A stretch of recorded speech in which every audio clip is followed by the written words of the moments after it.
Okay, this is gonna be a very quick video on how to crimp your hair for some volume.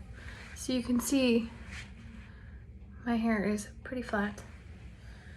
I just take a U-shaped parting because we're gonna go a 1/2 inch off my natural part and about a 1/2 inch off the back here. I just make little sections with my fingers. We're gonna take our mini crimper, tiny, hold, release, and I think you can see it just a little bit. Take another parting. I always put mine on high because I just go quicker.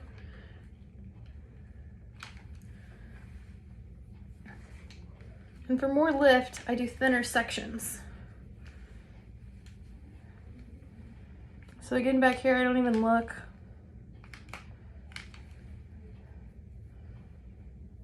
I just go right underneath.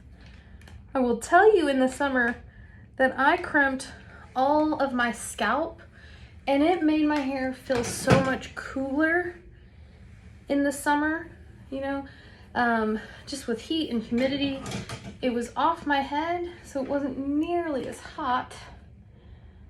And that part was amazing.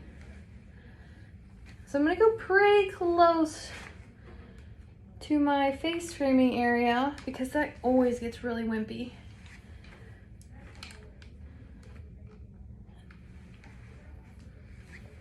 And I go right down to the parietal ridge, right where it starts to go from the round of the head, right here.